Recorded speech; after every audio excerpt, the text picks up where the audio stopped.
Hey, fourth grade. Last time we read chapter 17, and that's Augustus Gloop went up the pipe.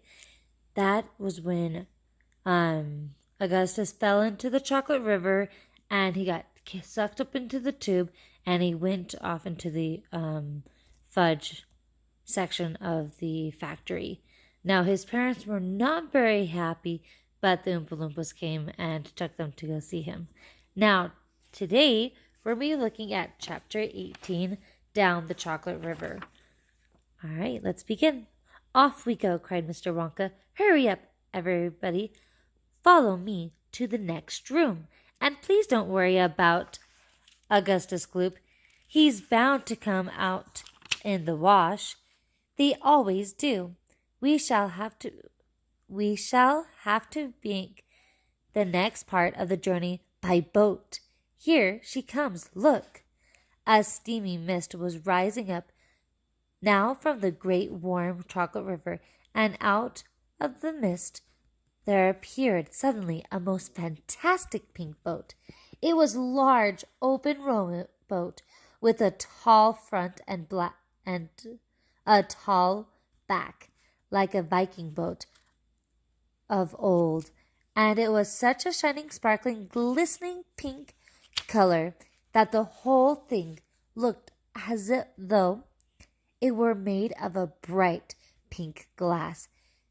There were many oars on either side of it, and as the boat came closer, the watchers on the river bank could see that the oars were being pulled by masses of Oompa Loompas, at least 10 of them to each oar. This is my private yacht, cried Mr. Wonka, beaming with pleasure. I made her by hollowing out an enormous boiled sweet. Isn't she beautiful?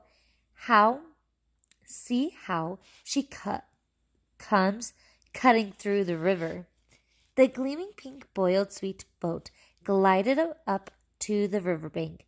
100 Oompa Loompas rested on their oars and stared up at the visitors. Then suddenly, for some reason best known to themselves, they all burst into shrieks of laughter. What's so funny? Asked Violet Beauregarde. Oh, don't worry about them, cried Mr. Wonka. They're always laughing. They think everything's a colossal joke. Jump into the boat, all of you. Come on, hurry up. As soon as everyone was safely in, the Oompa Loompas pushed the boat away from the bank and began to row swiftly down the river. Oh, I almost forgot a line. Hey there, Mike Teave, shouted Mr. Wonka. Please, do not lick the boat with your tongue. It'll only make it sticky. Daddy, said Verica Salt, I want a boat like this. I want you to buy me a big, pink, boiled sweet boat exactly like Mr. Wonka's. And I want lots of Oompa Loompas to row me about. I want a chocolate river. I want. She wants a good kick in the pants, whispered. Oh, I should say that again. She wants a good kick in the pants, whispered Grandpa Joe to Charlie. The old man was sitting in the back of the boat, and little Charlie Bucket was right beside him. Charlie was holding tightly onto his grandfather's bony old hand. He was in a whirl of excitement. Everything that he had seen so far, the great chocolate river, the waterfall, the huge sucking pipes, the candy meadows, the Oompa Loompas, the beautiful pink boat, and most of all, Mr. Willy Wonka himself had been so astonishing that he began to wonder whether there could possibly be any more astonishments left. Where were they going now? What were they going to see? And what in the world was going to happen in the next room? Isn't it marvelous? Said Grandpa Joe, grinning at Charlie. Charlie nodded and smiled up at the old man. Suddenly, Mr. Wonka, who was sitting on Charlie's other side, reached down into the bottom of the boat, picked up a large mug, dipped it into the river, filled it with chocolate, and handed it to Charlie. Drink this, he said. It'll do you good. You look starved to death. Then Mr. Wonka filled a second mug and gave it to Grandpa Joe. You too, he said. You look like a skeleton. What's the matter? Hasn't there been anything to eat in your house lately? Now, before I turn the page, look at this. This is them, all the 100 little Oompa Loompas rowing the boat. And here's all the people. That's Charlie, Grandpa Joe, and Willy Wonka. And this is a pink boat, even though it's black and gray. Not much, said Grandpa Joe. Charlie put the mug into his lips. I'm going to redo that. That was bad. Not much, said Grandpa Joe. Charlie put the mug into his lips, and as the rich, warm, creamy chocolate ran down his throat into his empty tummy, his whole body, from head to toe, began to tingle with pleasure, and a feeling intense happiness spread over him. You like it? Asked Mr. Wonka. Oh, it's wonderful, Charlie said. The creamiest, loveliest chocolate I've ever tasted, said Grandpa Joe, smacking his lips. That's because it's mixed by waterfall, Mr. Wonka told him. The boat sped on down the river. The river was getting narrower.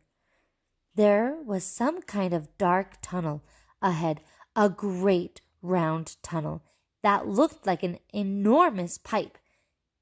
And the river was running right into the tunnel, and so was the boat. Row on, shouted Mr. Wonka, jumping up and waving his stick in the air. Full speed ahead! And with the Oompa Loompas rowing faster than ever, the boat shot into the pitch-dark tunnel, and all the passengers screamed with excitement. How can they see where they're going? Shrieked Violet Beauregarde. In the darkness, there's no knowing where they're going, cried Mr. Wonka, hooting with laughter. There's no earthly way of knowing which direction they are going. There's no knowing where they're rowing or which way the river's flowing. Not a speck of light is showing. So the danger must be growing, for the rowers keep on rowing, and they are certainly not showing any signs that they are slowing.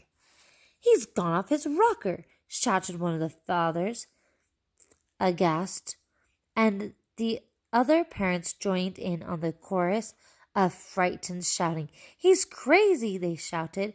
He's balmy. He's nutty. He's screwy. He's batty. He's dippy. He's dotty. He's daffy. He's goofy. He's beany. He's buggy. Whew, he's wacky. He's loony. No, he is not, said Grandpa Joe. Switch on the lights, shouted Mr. Wonka, and suddenly on came the lights, and the whole tunnel was brilliantly lit up, and Charlie could see that they were indeed inside a gigantic pipe, and the great upward curving walls of the pipe were pure white and spotlessly clean. The river of chocolate was flowing very fast inside the pipe, and the Oompa Loompas were all rowing like crazy, and the boat was rocketing along at a furious pace. Mr. Wonka was jumping up and down in the back of the boat and calling to the rowers to row faster and faster still. He seemed to love the sensation of whizzing through a white tunnel in a pink boat on the chocolate river, and he clapped his hands and laughed and kept glancing at his passengers to see if they were enjoying it as much as he. Look, Grandpa, cried Charlie.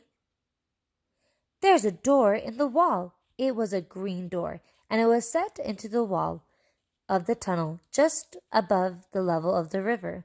As they flashed past it, there was just enough time to read the writing on the door. Storeroom number 54, it said. All the creams, dairy cream, whipped cream, violet cream, coffee cream, pineapple cream, vanilla cream, and hair cream cried Mike Teave. You don't use hair cream. Row on, shouted Mr. Wonka. There's no time to answer silly questions. They streaked past a black door. Storeroom number 71. It said on it, whips, all shapes and sizes. Whips, cried Veruca Salt. What on earth do you use whips for? For whipping cream, of course, said Mr. Wonka. How can you whip cream without whips? Whipped cream isn't whipped cream unless it's been whipped with whips. Oh, that's a tongue twister. Just as a poached egg isn't a poached egg unless it's been stolen from the woods in the dead of the night. Row on, please. They passed a yellow door, on it which it said, Storeroom number 77. All the beans, cacao beans, coffee beans, jelly beans, and has-beens. Has-beens, cried Violet Beauregarde. You're one yourself, said Mr. Wonka. There's no time for arguing. Press on. But 5 seconds later, when a bright red door came into the side ahead, he suddenly waved his gold-topped cane in the air and shouted, Stop the boat! Ooh, I wonder what the next chapter is going to be in the next room. We've already gone through so much in this story, and we still have so much more. Just so you guys know, I do plan on finishing the story before the month, before school is over. So make sure you stay tuned to finish this book. I hope you guys remember to be happy, and you guys are amazing. Have a great night. Bye.